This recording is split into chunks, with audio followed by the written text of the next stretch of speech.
that I'm going to be presenting on this afternoon is regarding a key 20th century scientist, mathematician, engineer, Norbert Wiener. Perhaps I might just begin by asking who in the room has heard of Norbert Wiener? Okay, that's better than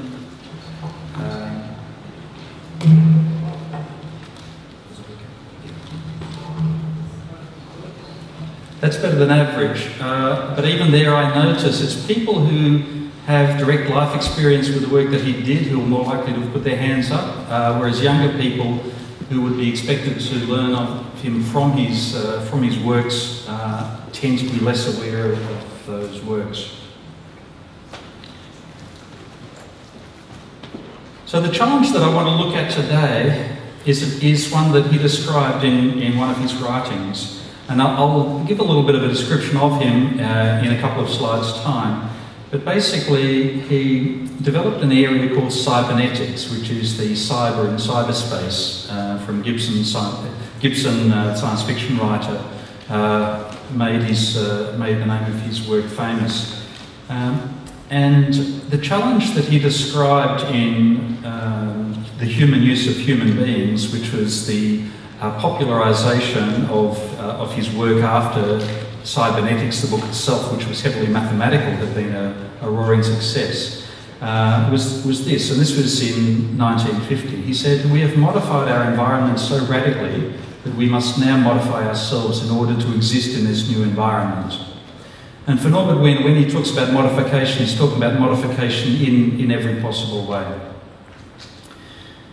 The challenge, the difficulty with this, however, is that although we have a responsibility and a necessity to do this, there is a problem with the willingness of science to take on this challenge. And he says, in the field of science, it is perilous to run counter to the accepted tables of precedence.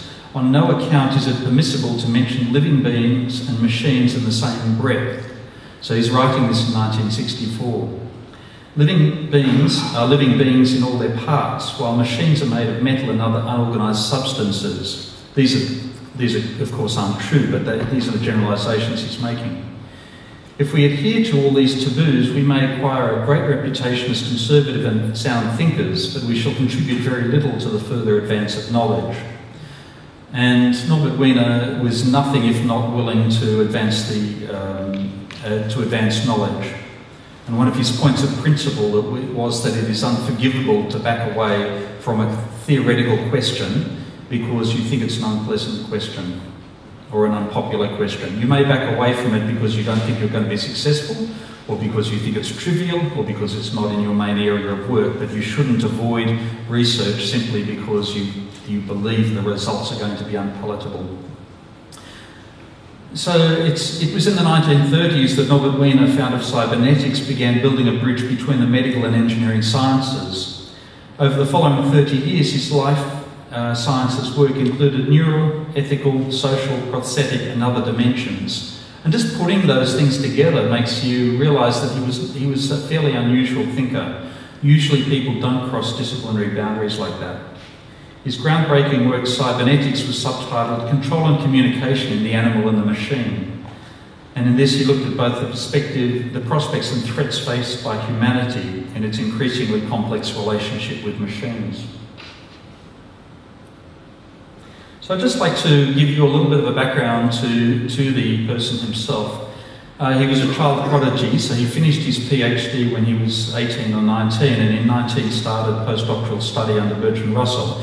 He'd actually done his dissertation on the first volumes of Russell's Principia.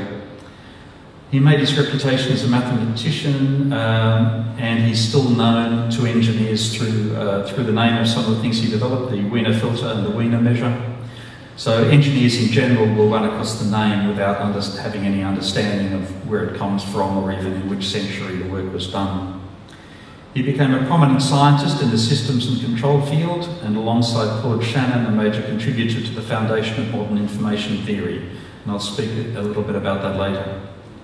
He helped transform MIT from a school for engineers to a world leader in science and engineering fields. In 1948, he invented cybernetics. Also in 1948 he became noted for his opposition to weapons development after his 1948 statement, "The Scientist Rebels." In particular, he looked very dismally on scientists who were attracted by prestige and money to go into secretive weapons development. His automated world became the subject of Kurt Vonnegut's first science fiction writing, Play a Piano. And today's work is little known to the present generation, even for those who are familiar with names such as Vannevar Bush, Alan Turing, Claude Shannon, and John von Neumann. So one of the reasons that I'm focusing on this work is to try to correct that historical black hole that he's fallen into. Now the tools with that rather varied background, so it's a very solid background in mathematics, in science and in engineering, a world leader in each of those fields. His approach to things was very multidisciplinary. And this was for various reasons. Partly it was intellectual. So he said for himself, the most fruitful areas for the growth of the sciences were those which had been neglected as no man's land between the various established fields. And I've just picked out a couple of quotes from him about his view of the way scientists today, well, in the mid-20th century and still today, observe the boundaries of their fields. So in one case he said, each member travels a pre-assigned path, and in which the sentinels of science, when they come to the end of their beats, present arms, do an about-face, and march back in the direction from which they have come. So you think of a lot of scientists are like that. They get to their boundary and then they walk back.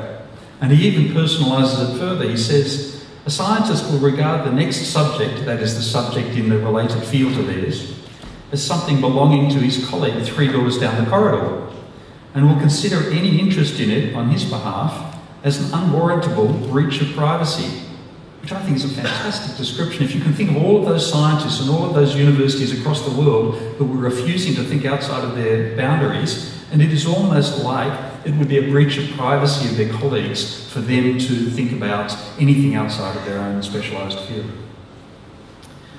Now, Wiener's definition of multidisciplinarianism is a lot stronger than modern current usage. So if I were to put together a multidisciplinary team, it would probably mean I'd have for example, I might have a technologist, a project manager, a usability expert, a testing person, an anthropologist, and I'd work on the next iPod. That's multidisciplinary. That's what a multidisciplinary approach tends to be these days. His was much more exacting. He said the mathematician need not have the skill to conduct a physiological experiment, but he must have the skill to understand one, to criticise one, and to suggest one.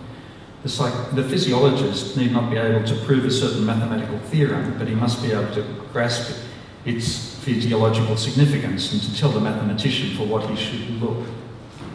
So this is an idea that, from a multidisciplinary point of view, it's not just that you don't mind sitting in a meeting with somebody from a different discipline, but you actually have a very good understanding, a very good technical understanding of those other fields so that you can usefully interact between those fields. Now, throughout his life, he pulled together multidisciplinary teams, and I've just got a few examples here. This is really quite important because a lot of these ad hoc approaches he took then almost accidentally led to the life sciences work that he undertook. So from the mid-30s, he was involved closely with Arturo Rosenblatt, a Mexican neurophysiologist. Now this is actually quite interesting. Norbert Wiener, while he was based in the US, spent large amounts of time, approximately 6 months of each 2 years, lecturing somewhere foreign. This was in the 40s and 50s, and through the mid-50s, he spent 6 months of every 2 years lecturing in Mexico, for example. He spent a lot of time lecturing in India, he lectured in China, in Japan, sometime in Europe, although not so much. But he spent a huge amount of time speaking with and communicating with cultures that were very different to the standard North American science world. He's Julian Bigelow, the key collaborator of Wiener on feedback, and he worked with Wiener in his physics work in the 1930s, where he developed his theory of feedback through actually military investigation, looking at predictive means of target tracking for anti-aircraft fire. Bigelow later went on to work with von Neumann on Wiener's recommendation, which itself is interesting if you know anything about the history of physicists and scientists in the 20th century. Von Neumann is very much a very enthusiastic militarist, who in fact eventually died from radiation poisoning that he received while engaged in nuclear testing, as opposed to Wiener, who was very much opposed to the development of nuclear weapons. Cybernetics itself emerged out of a multidisciplinary discussion sponsored by the Macy Foundation in New York. These commenced, there were several of these, they commenced in 1942, and they involved psychologists, physiologists, social scientists, mathematicians, engineers, and physicists, which is a fairly unusual group of people. And these were people brought together to discuss their own fields and look at learnings from their own fields that could be applied, and not very indirectly, but rather quite directly to other fields, which was very important because unless you actually get people together, they don't realise that they may be talking about the same subject using a completely different set of language, and that was the benefit of the Macy meetings that were held from 42 up until 47, 6 or 7 or 8, I think. Claude Shannon wrote that Claude Shannon, who's generally considered to be the inventor of modern digital information theory, wrote that communication theory is heavily indebted to Wiener for much of its basic philosophy and theory. And in fact, Shannon and Wiener had many conversations in the period leading up to Shannon developing his own theory, his key theory. Wiener made multiple visits to India in the 1950s at the invitation of Nehru, the Indian leader, and Prasanta Chandra Mahalanobis, founder of the Indian Statistical Institute in Kolkata. And this is very interesting. Anyone who is interested in the history of scientific ideas in the 20th century would I definitely encourage you to look at the work of the Indian Statistical Institute. I was fortunate to be there a few weeks ago and went through the archives and looked at Wiener's involvement there. It's very inspirational, and particularly the leader of that institute had a major impact and encouraged other people and drew on them to help create the modern IT industry that exists in India today. It's not just accidental; it wouldn't have just come out of foreign investment in Indian technology. 4 key collaborators. I've just listed 4 co-authors of a paper, What the Frog's Eye Tells the Frog's Brain, from 1959, which was a groundbreaking work changing the consideration of the relationship between perception and cognition. And when you think about those if anyone who can think of those from a biosciences point of view, those are also very philosophical questions. The question of perception and cognition are very central to any philosophical theories of science. So that work was also interesting. And if you follow those people through, the Umberto Maturana, for example, was then one of the key people involved in engaging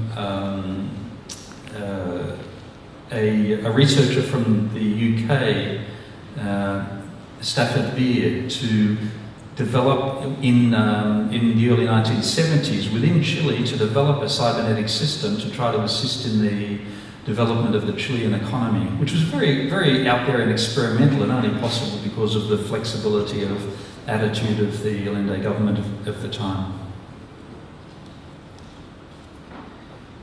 In the life sciences. So where did this huge diversity of experience and this huge diversity of collaboration and his multidisciplinary approach, where did it take us? Now I've just picked out two different points, and I'm not going to say for a moment that the things that Norbert Wiener was working on 70 or 75 years ago, are going to tell us about the state of technology today. But it is interesting to know how far back many of the ideas today that people think about were already being worked on through Wiener's work. So in the first case, we're talking about people with disabilities, people who lose either their hearing or their sight due to some sort of brain damage. And what he's talking about here is the flexibility of the plasticity, what I guess you would call these days the plasticity, learning plasticity of the brain. And he presents it in fairly straightforward engineering terms. So he talks about the auditory cortex. If the auditory cortex were used for vision, we'd expect to get a quantity of reception of information, about 1% of that coming through the eye.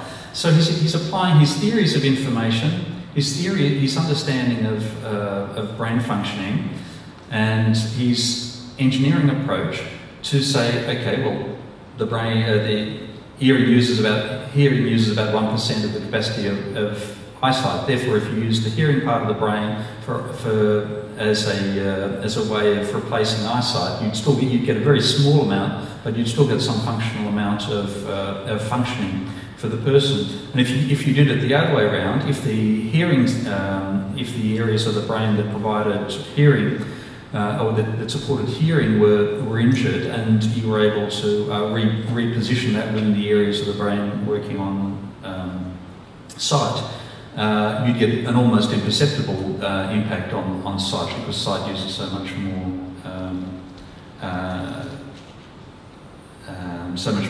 processes so much more information. That's the problem of sensory prosthesis. Is an extremely hopeful field of work. And I would actually venture to say that's still much of the stuff he described simply couldn't be developed in the 50s and 60s, and it was only in the last 20 years that we've started getting the tools and the knowledge to attempt some of these approaches. A more straightforward example, looking at traditional prosthetics. And he talks about the loss of a segment of a limb implies not only the loss of the purely passive support, it's mechanical and a mechanical extension of the stump, and loss of power of muscles, but it implies the loss of cutaneous and kinesthetic sensations originating in it. The first two losses are what artificial limb makers have what the artificial limb maker now tries to replace. So this is going back hundreds of years. The third has so far been beyond his scope. Now, in the 1960s, Wiener himself worked on something called the Boston arm. I think it was 1963. He was just accidentally in hospital following a fall, and he was able to assist with the development of the Boston arm, which was as I understand it, the first use of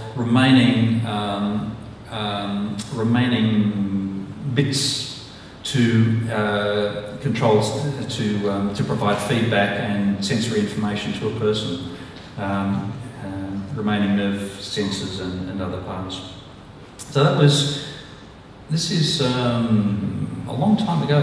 This is 50 years ago that this work, or 60 or so years ago the work was being thought of, and 50 years ago that the work was actually begun to be undertaken.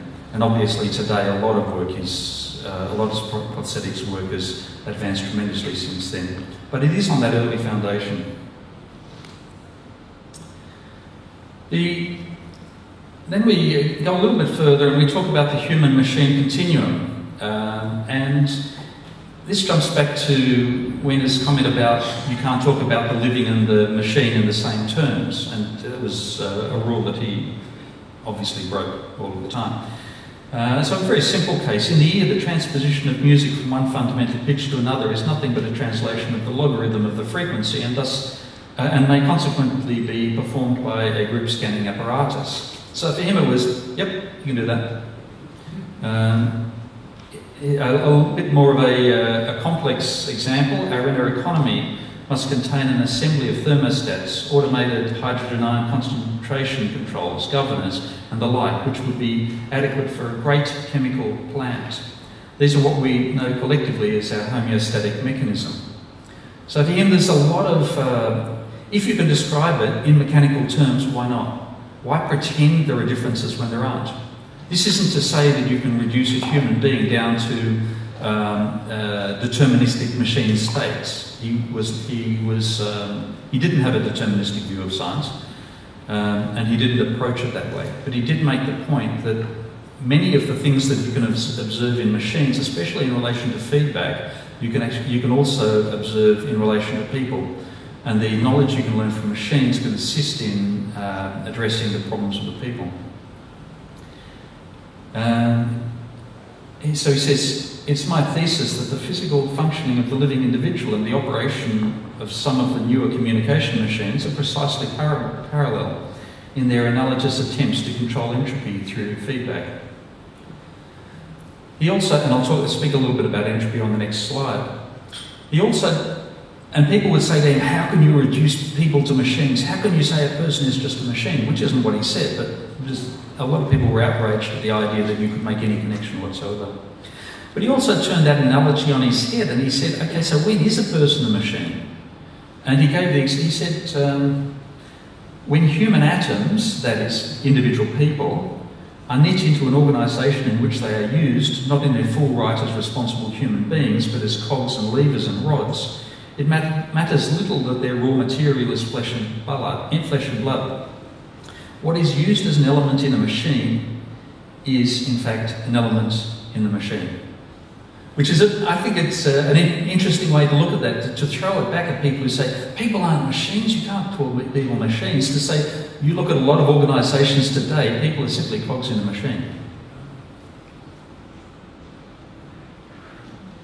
I mentioned entropy, and it's interesting, Norbert Wiener had a non-deterministic view of external realities. He saw information and entropy as opposite ends of a continuum.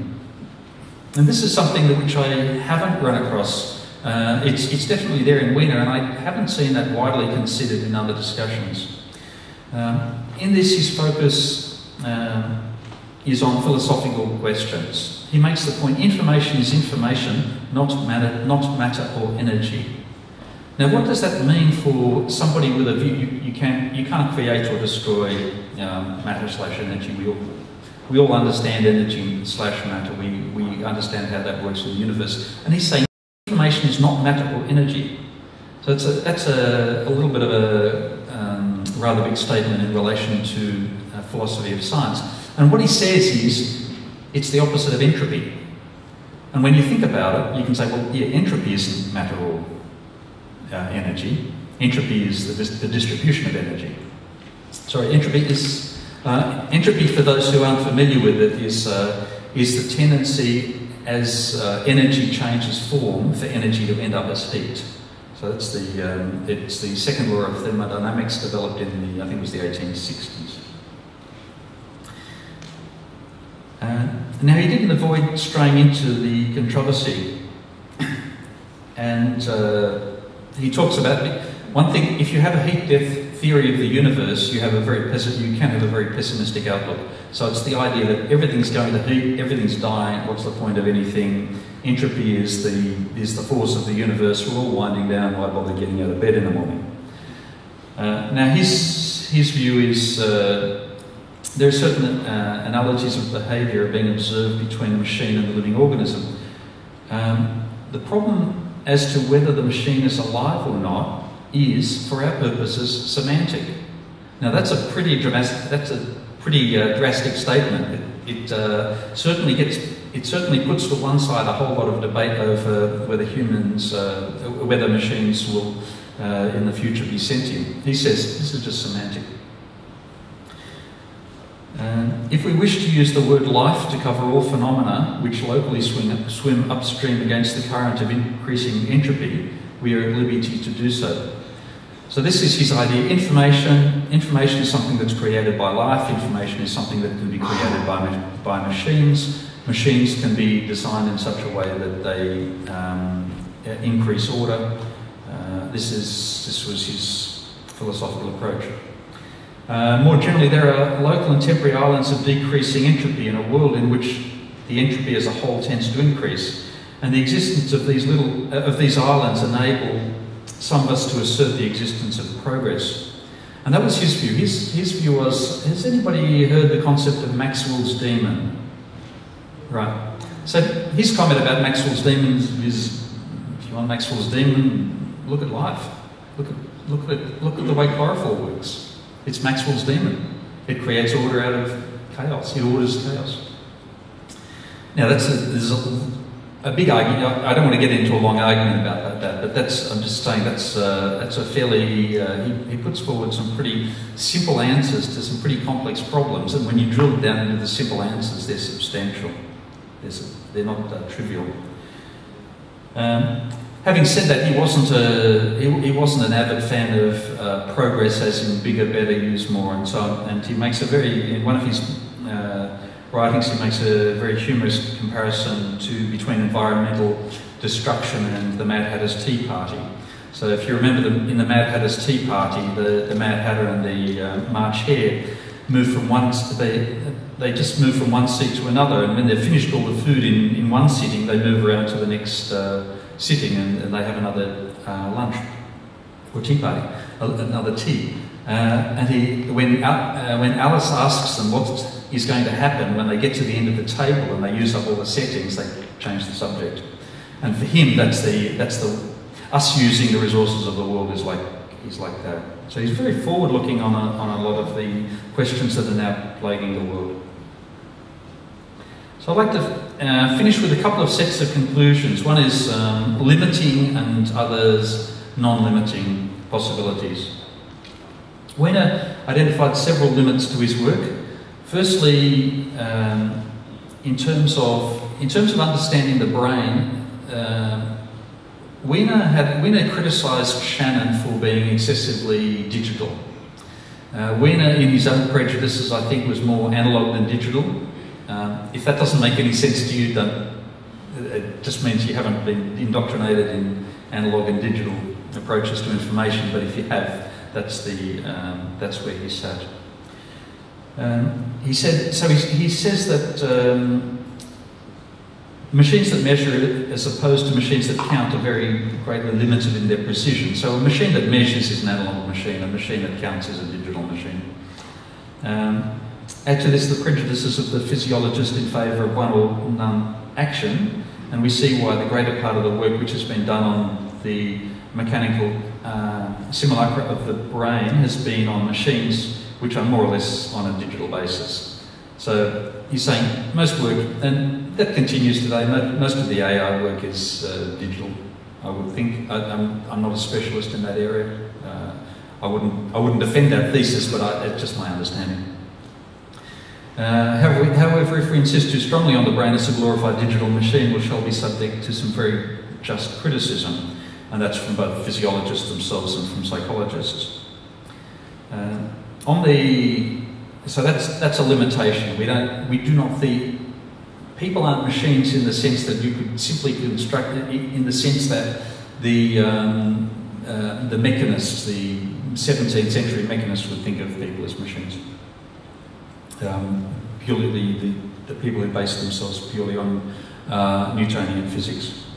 On the application of his work to social sciences, he gives a different warning, which is the human sciences are very poor testing grounds for a new mathematical technique, that is cybernetics.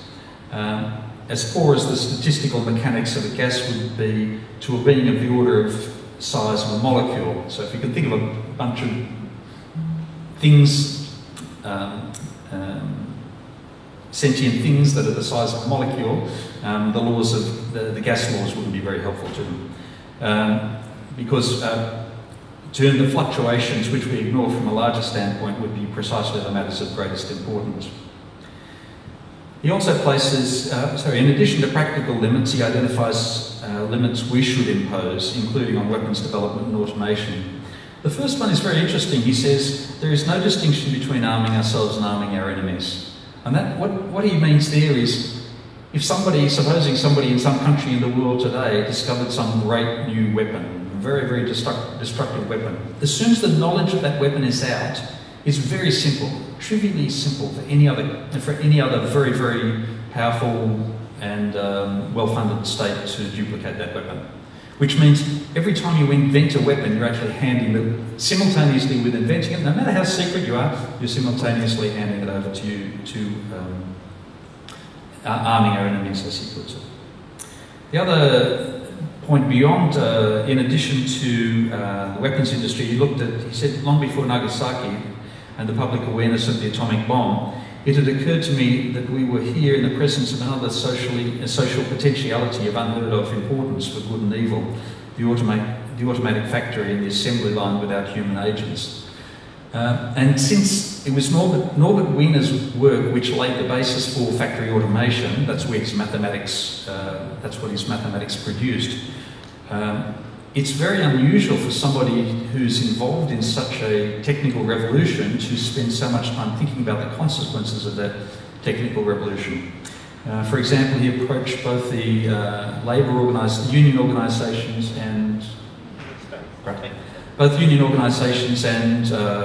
employer organisations to say, look, you've got to understand this is very dangerous. What's happening at the moment is what we're on the edge of is creating a world where, with infinite production and nobody working, and this is going to have huge impacts. Now, the world didn't quite turn out like that, and there is an argument that was partly because of the awareness of his argument. I won't argue one way or another on that. But if you have read Play a Piano, the Kurt Vonnegut novel, you'll have that picture in mind. On the other side, the unlimited possibilities. I find this quite interesting. While addressing societal concerns, as I just have on the previous slide, he looked at the capacity of humans to manage their affairs and technology. And I've given two examples of this. Thus, there is a new engineering of prosthesis that's possible, the one I described before, and it will involve the construction of systems of a mixed nature involving both human and mechanical parts. However, this type of engineering need not be confined to the replacement of parts that we've lost. There is a prosthesis of parts which we do not have and which we have never had. So he gives the example there of prostheses to give humans the capacity to swim like dolphins. The final example, and I think this one's quite interesting. Wiener placed no theoretical limit on human transformation whatsoever. It is conceptually possible for a human being to be sent over a telegraph line. At present, and perhaps for the whole existence of the human race, the idea is impractical. But it is not on that account inconceivable. This is the mathematician and information theorist speaking. Quite apart from the difficulties of bringing this notion into practice in the case of man, it is a thoroughly realisable concept in the case of the man-made machines of a lower degree of complexity. So that's an interesting one to contemplate. That's actually an idea that's been picked up by quite a few science fiction writers since then.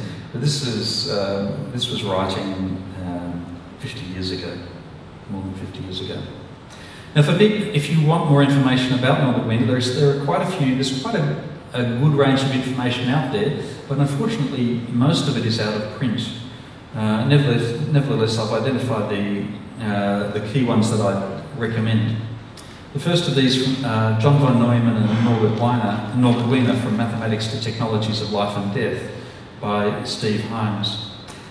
This is interesting because he actually contrasts the two who are quite close collaborators. As I mentioned, Bigelow went to work for von Neumann on the recommendation of Wiener. But they ended up in very different places. So von Neumann ended up his name was pretty well completely blackened by when he engaged in. He was the head of the US Atomic Energy organisation at the time and engaged in witch hunting against a professional opponent, and I don't think his reputation ever recovered from that. Norbert Wiener was very much opposed to control in science and went out of his way to block witch hunting and to encourage scientists to be able to develop their work free of political pressure. The second one, Norbert Wiener, 1894 to 1964, by Masani, is a very good mathematical explanation. It's written by his long-time collaborator who co-edited Wiener's collected works with Wiener in the last years of Wiener's life and continued that work after Wiener's death. And that's a good, that's very informative. The third one I've listed here, Dark Hero of the Information Age, in search of Norbert Wiener, Father of Cybernetics, by Flo Conway and Jim Siegelman. Just came out about 5 years ago now, 5 or 6 years ago. And it addresses an aspect of Wiener which I haven't mentioned, which was he was a very difficult person to work with. And at one stage during his life managed to break relations with all of his professional colleagues and never recreated those. So when you read Wiener's work, you've got to keep in mind that he was a very difficult person, and for that reason had a rather troubled life. And then the last two, Ex-Prodigy, My Childhood and Youth, and I'm a Mathematician, The Later Life of a Prodigy, books by Wiener. If you have any doubts about what I just said about him having a troubled life, read these two autobiographies of him, and you'll have no doubts of what I just said. Now, I'll finish with a couple of other slides. There's a conference on Norbert Wiener being held, it's called Norbert Wiener in the 21st Century, being held in Boston, March 2014, on the 50th anniversary of his death, to commemorate his life and work. This has been I'm one of the organisers of this conference, and it's been able to draw a very prestigious team of supporters. Dr. Amar Bose, founder of the Bose Music Empire, Vint Cerf, the co-inventor of TCP/IP, co-founder of the Internet, Robert Vallée, chair of the major cybernetics organisation, World Organisation of Systems and Cybernetics, Mary Catherine Bateson, the daughter of Margaret Mead and Gregory Bateson, who were active participants in the Macy work, and a skilled anthropologist in her own right. Werner Vinge, obviously well known to everybody here. Richard Stallman, President of the Free Software Foundation. Dr. Rafael Capura, Chair of the International Centre for Information Ethics. And interestingly, Norbert Wiener is seen as the co-founder of information ethics, or information technology ethics, which gives an idea of the range of his work. And Flo Conway and Jim Siegelman, authors of the book I just described. And I don't know if you can see it there, but there's a website for the conference, www.21stcenturywiener.org, and there's a monthly newsletter, a very, very simple monthly newsletter that comes out. It's just under 2 years away from the conference now, but I'd urge anybody who's interested in that to get in touch. I think it's going to be very exciting, very good. And just to finally finish on the IEEE Society on Social Implications of Technology, it's part of which I'm the Australian chair of. It's part of the 400,000 member Institute of Electrical and Electronics Engineers. It celebrates its 40th anniversary this year. Publishes Technology and Society magazine, which Katina Michael from University of Wollongong, which some people here may be familiar with, is the editor of. We're co-sponsoring an IEEE conference on technology and society in Asia in Singapore later this year. 27 to 29 of October. Once again, I urge anyone interested in that to participate. And that has some very great keynotes. We've got Narayan Murthy, the founder of Infosys, 140,000 staff organisation, who people are probably familiar with. also the government representative to the Committee on the Fukushima nuclear disaster, will be speaking from Japan, and Michael Gerstein, the founder of Community Informatics from Canada. And we're engaged in issues around technology, including ethics, environment, development, social responsibility, gender, and so on. So with that, I'll open the floor to questions or comments, and after the break we also have a panel on some of Norbert Wiener's work, so there'll be a further chance for questions then.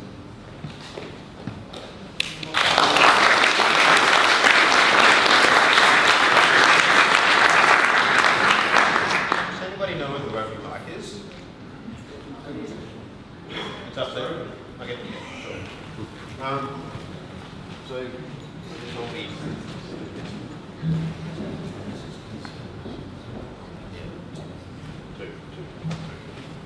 Okay, any questions? Questions?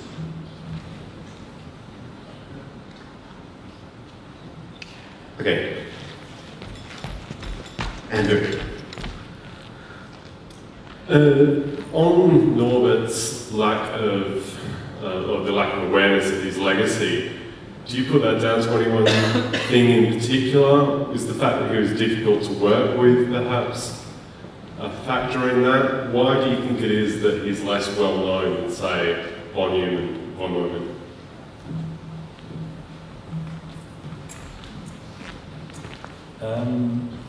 He wasn't very diplomatic, and the fact that he stood up as the outstanding representative at MIT, stood up and said there shouldn't. I, as a scientist, am never going to do any more work in weapons programs, and for that reason, and he said, and for that reason, I'm going to spend all my time working on the life sciences. Given that the major source of funding for MIT was the military. Has been the military for a long time. I don't know if it's still the majority, but certainly a very, very major part of that. Meant that the people who followed his work, if they followed his work strictly, they missed out on the funding grants. If you miss out on enough funding grants, you disappear off the face of things. That's one aspect. The second aspect was, as I said, he unfortunately broke all his relations with the early Macy group. And that event is described thoroughly in Dark Hero, and so therefore they lost impetus. And a third reason I'd say is that he's not a comfortable, leaving aside his personal characteristics, he's not a comfortable person for a modern scientist or engineer. So if somebody comes along and says, if you're an engineer, if you're a scientist and you just take big amounts of money to work on the same thing over and over again, you're crap. And that's not, a lot of scientists do that. The vast majority of scientists, one way or another, do that. Mostly because they're not senior enough to have any choice, but a lot of the senior ones do it out of choice. And if you look at, if you want to know how to make money as a scientist, if you really, really want to make money as a scientist today, I can tell you how. Put your hand up and say, I don't believe in global warming. It doesn't matter what your field is. Okay, so geologists, I mean, what would a geologist know about climate? Geologists are all putting up their hands and saying, I deny global warming exists. I can't see it in the geological record. This is sort of utterly stupid.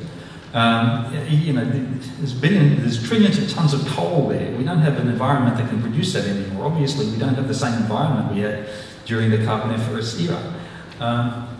Nevertheless, this has been very well and clearly documented in a book called by Oreskes and Conway called Merchants of Doubt, where they document the professional careers of the physicists involved in nuclear weapons development from the 1950s, and those physicists who then went on to become deniers of ozone damage, deniers of the effects of cigarette smoking, deniers of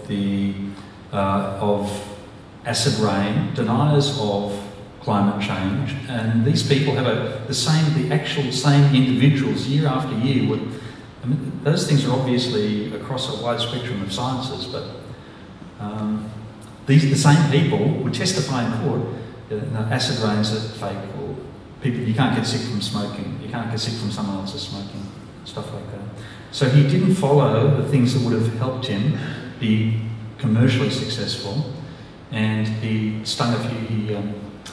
upset a few people on the military side, and he was a little bit difficult. Okay. All right.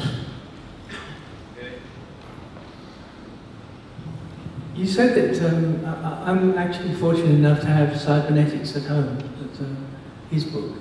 So I think it's quite rare now, and I'm very pleased about that. You said he wasn't, he was more interested in the analog side of cybernetics, but the digital side immediately entered in, I think, and I think Shannon was involved in that as well. Digital logic gates, although they were very, very cumbersome to make in those days, were immediately used. Did Wiener follow up on that also in the digital side? Sorry, did Wiener? Yeah, did Wiener get involved in the digital development of cybernetics? Wiener worked with Vannevar Bush in the 1930s on computer systems and defined. He was one of the people about 1937-38 who defined the characteristics of a digital computer. So he wasn't hostile to the idea of digital logic and digital computers and digital computing. What he said was that it was an important part of the picture. He said it's easier to work with. So the point I quoted there about analog, it's way more difficult to build an accurate analog machine, or whatever accurate analog means, than an accurate digital machine. An accurate digital machine means you're not losing bits. But if you ignore the analog, you ignore it. Life is analog. Life isn't digital. Life is analog. And if you try to shape things like brain processes and try to say that they're simply digital, if you try to shoehorn everything into a digital shape, you're losing the diversity of life. So that's the idea. Information is information, not matter or energy. Could you talk about how we conceptualize that? Information is information, not matter or energy. Could you talk about how we conceptualize that statement?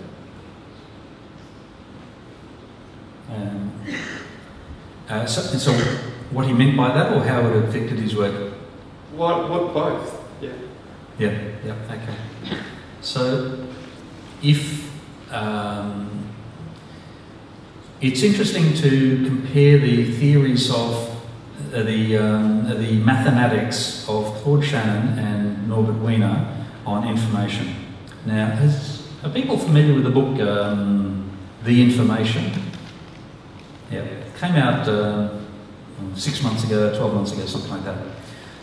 And it presents itself, James Gleick, it presents itself as a bit of an all-in, start to finish commentary on what is information. It's a bit of a hodgepodge. And it hates Wiener. It uses every opportunity. I think it makes about 15 criticisms of him out of about 16 references to him. Shannon's view, Shannon wasn't particularly philosophical in the way that he dealt with information. So for Shannon, Shannon didn't consider the question of what's the content of information a meaningful question. So for Shannon, information was the ability to reliably convey certain things from certain bits of information from place to place. And his view was that increased information, he considered entropy to be more information rich than not entropy. So he got the mathematics around the opposite way. And for him it didn't really matter because he wasn't looking at it philosophically, he was just looking at it from the point of view of how do we improve the quality of information flow through data communication lines.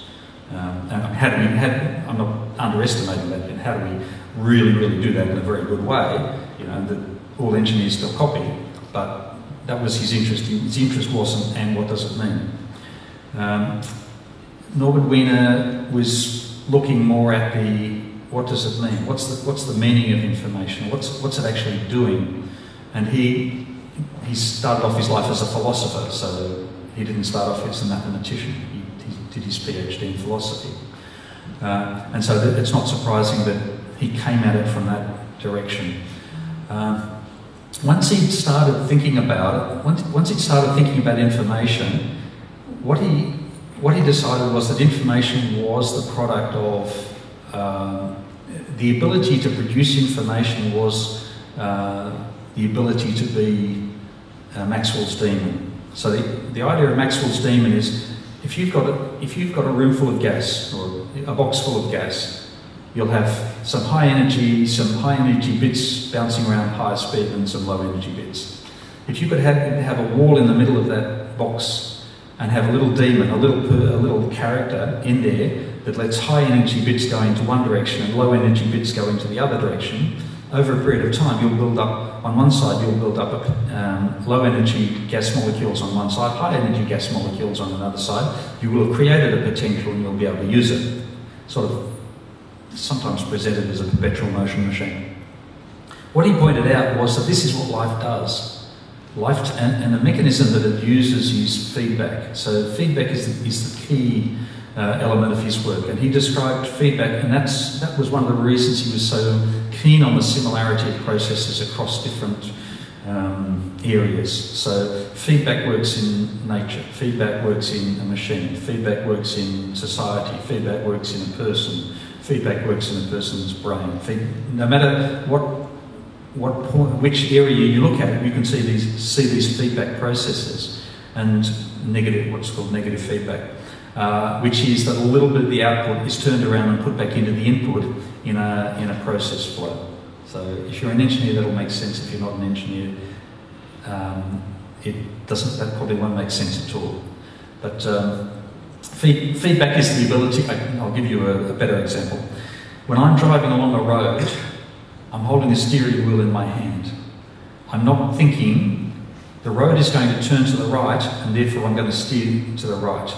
I'm thinking I'm driving ahead and I'm driving away from where I want to be. So I'll move the steering wheel. So if I pick up an object, I don't think, what are all the muscles? I haven't just made subconscious all the muscle movements I have to do to pick up an object. What I've actually done is I've said the object's over there, my hand's here, I'm going to grab the object. So and as I move towards the object to grab it, I'm using feedback to work out how far my hand is from the object, and I'm going to keep on going until I get to the object, and then I'm going to pick it up. It's not like a robot arm where I'm going to go do. You know, I understand that's how many steps it is. So this idea of feedback led to his idea of information. So for him, information was very much about the increased order created by feedback. And the feedback loops, as I say, in society, in nature, in humans. So having done that, he then had an answer to the question of,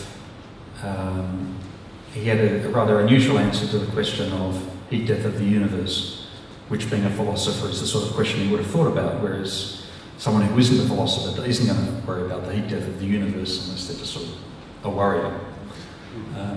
What it meant for him was that he presented a lot of his ideas in terms of increased information or protecting information or not gratuitously destroying information, not gratuitously contributing to entropy. So he constantly uses the reference to this stream of entropy which we're fighting against. We're moving against this stream of entropy. And in our lives, and in our professions, in our mechanical work, we should not be contributing to entropy. We should be contributing to information. Excellent. I think that's all we have time for. We have a break. And then we do have a panel which is going to be on Norbert Wiener after this. So I understand there are a few more questions, but maybe we can save them for the panel. And we can have Stellark and Greg Adamson and Natasha Vida Moore on the next panel. And that'll be just after the break in about half an hour. So the next one is announced. So thanks, Greg. That was an excellent